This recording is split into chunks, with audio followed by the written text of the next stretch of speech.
Welcome back to the Toffee Blues, your source for all things Everton. I am Connor Williams and we're back with another one of our 24/7 news report videos.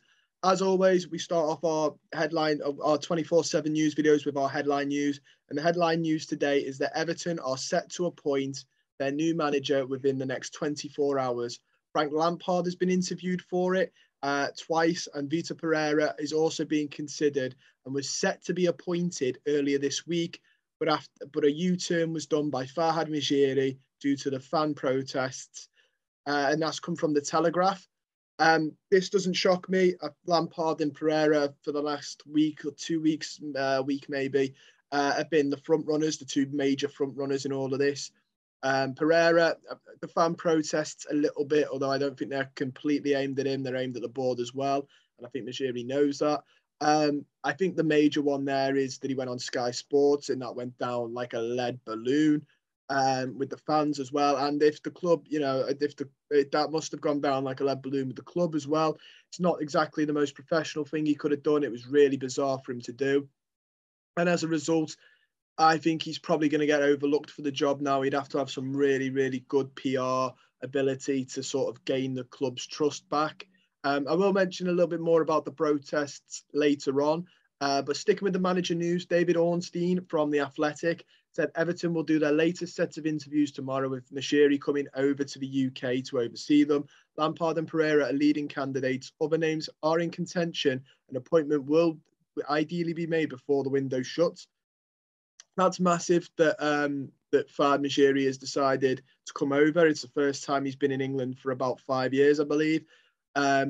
It's mental that we've had 5 managers since he's came in, and I don't think he's always come over for them. I think he realises just how pivotal this is. He's got to make the right choices. You can't make the wrong choice here because the club could fall into the relegation zone, and we could get relegated realistically. I think a lot of fans are now starting to realise that, and we're not too good to not go down. It's a real possibility. We've got to get this right. So it's good that he's taken it seriously enough to come over. The two, I think it is between those two. I know Kovac was meant to have had his interview this week. God knows if that actually happened. Realistically, it's between those two. I will say my piece on the two in a bit. We've just got a couple more about them first before I say my piece. Sami Mokbel and Dominic King, both of the Daily Mail, have said Everton will hold further talks with Frank Lampard as a club aim to make an appointment by the weekend with the transfer window closing on Monday.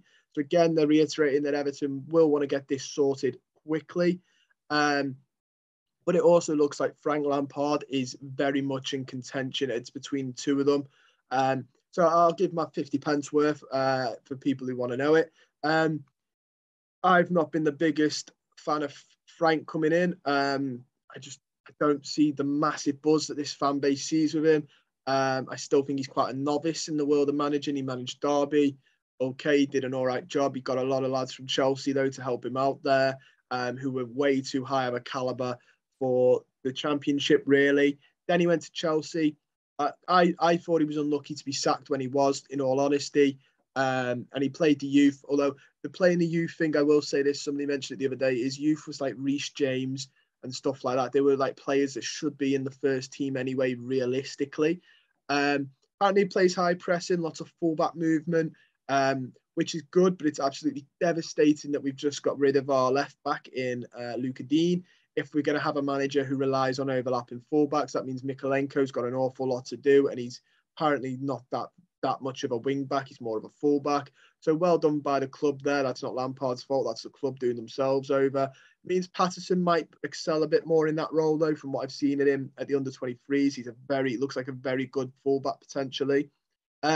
Yeah, I didn't want Frank. I mean, he's better than Pereira, so that's what I'm landishing on, that he'll be better than Vitor Pereira. I've just got this feeling, I don't know how to explain it to you guys. I've just got this feeling it won't work. I can't explain it. Obviously, Chelsea love the club. He doesn't have to love the club to be a good manager. I hope it goes well. Don't get me wrong. I'm not against him. I'm not, Frank Lampard out before he's even been appointed. I will happily take him compared to the options that are there. I just don't think this will work out. I think as soon as a job down in London or a big job comes available, he will be off. I just hope it works out. The club need it to work out. We all need to get behind the manager and the team once it's appointed. Hopefully it's the right decision because we can't slip into that zone. Like I said, I'm not Frank Lampard out before I've started. I've not written him off before he started. I just have this feeling it won't work.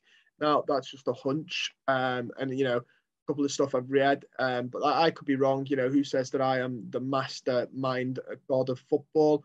So, and hopefully I am wrong because at the end of the day, I want to see the football club do well, as do all of you. And if he's like 50% of a manager than he was a player, then we've got a good manager there because he was a fantastic player to watch. Broke our hearts a couple of times, but fantastic player, wasn't he? Absolute box to box who we'd absolutely kill for in this team. I'd actually say he's better off putting his boots on and getting on the field.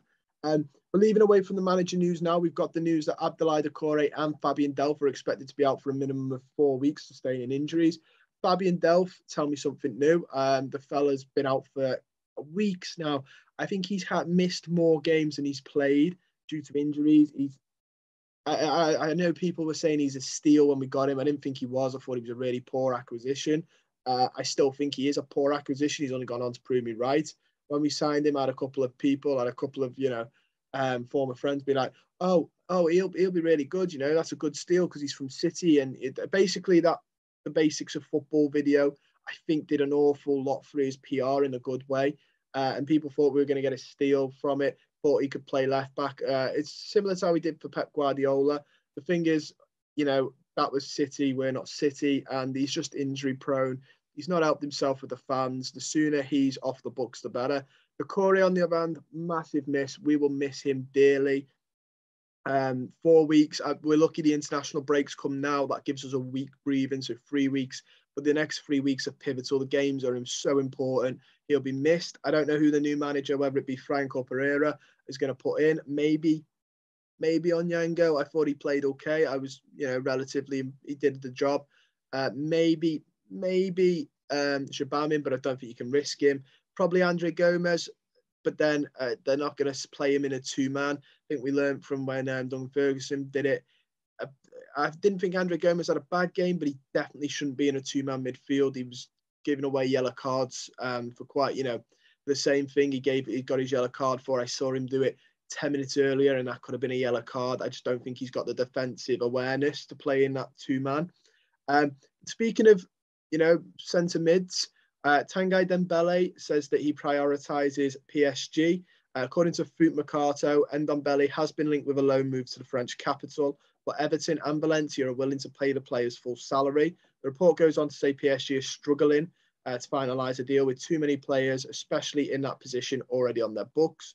Ndombele is reportedly not thrilled about the Everton move, and only Valencia would suit him if PSG can't grab him. Swerve it then, just swerve it. He doesn't want to come. He's got the attitude of I don't want to be at Everton already. Just swerve that completely. If he doesn't want to be here and we're willing to pay his full salary for a player who doesn't want to be here, that's a bit silly. Just let him go PSG or Valencia. We've got one too many players that I don't really have the right attitude for me. We don't need to be signing more players that already straight off the bat don't want to be there. Speaking of good news now, though, we've got Lewis Dobbin, who signed a new 3.5-year contract with Everton. The Athletic reported it first, then Everton confirmed it. That's fantastic to see. There was a little bit of doubt on whether he'd sign his new contract, whether that's because he knows Lampard's coming in now and that's swayed him, or he's just, however Everton have managed to get him to do that. Well done, because he's a really promising young lad. Him and Sims link up really well in the under-23s. And Everton have probably promised Dobbin that he will appear more and more regularly. And potentially he could be a replacement for another one of our strikers, which I will get into right now. And that is Dominic Calvert-Lewin. According to The Athletic, Dominic Calvert-Lewin will be willing to join Arsenal and would like to join Arsenal. Arsenal are willing to meet the £60 million set fee by Everton. However, Everton are reluctant to sell him right now, and a summer deal seems more likely. I like Dominic Calvert-Lewin. I think we're lesser without him because of the goals he scores, especially last season. Is he worth 60 million? No, I think a little bit of English taxes on that as well. Can we get a good replacement for 60 million? Definitely, whether the club can and the powers that be can. but there are certainly good replacements out there for 60 million, and we've got Dobbin knocking about and Sims. I wouldn't say put all your hopes on them, though. The club should probably buy a striker in the summer if he goes. Yeah, for 60 million, I'm going to have to say probably sell him. We bought him for 1.5. We're going to sell him for 60. We'll buy players, good players for that type of money in that position. I can't argue with that because that model seems a lot better than our current model of buy a 29-year-old and let him run out his contract, which is, if you guys watch these videos, know is my pet hate. So, yeah, I'm going to have to reluctantly say that if they're willing to pay 60 million, sell him. We can get a good replacement for that. Finally, I mentioned protests before. There were more protests last night at Goodison Park outside the Dixie Dean statue. A few hundred Everton fans turned up. A couple of people I know that went said there were about 200 to 300 people there, with banners, chants of sack the board, Kenwright and co, time to go. The Majiri, if you want success, change the mess. Banner was there. Bill Kenwright's photo on the Everton timeline on Goodison Park did get spray painted over. I'm not a big fan of spray painting Goodison Park. I feel like it's like going out to your house and spray painting your house. It's got that symbolic sentiment towards it. Banners and bed sheets are fine because the club can take them down and they'll still hear your message. Spray painting it for me just feels a bit like that. It's got that weird symbolic sentiment of it's the same as, spray painting the front of your house. You wouldn't do it. But obviously, the protests are carrying on. I think they will carry on regardless of who's appointed as manager because it's more than just the manager. It's the state of the club and the state that the club's been allowed to fall into, Keir Bashan's influence. So I think the protests will continue. Regardless of if it's Frank Lampard, if it's Vitor Pereira, then I can only imagine they'll intensify. But yeah, that is all I've got time for today, guys. Don't forget to like the video, leave a comment and subscribe to the channel. Don't forget to comment about all the stuff I've talked about. Frank Lampard looks a favourite. Are you Lampard in or not Lampard out? That sets a negative tone before he's even in. But are you happy that it looks like it could be Frank Lampard? I know he's got a lot of fans in the fan base. Do you think he'll do well? Did any of you watch his derby? I know a lot of us probably watched his Chelsea team. Did any of you watch his derby team and like what you saw?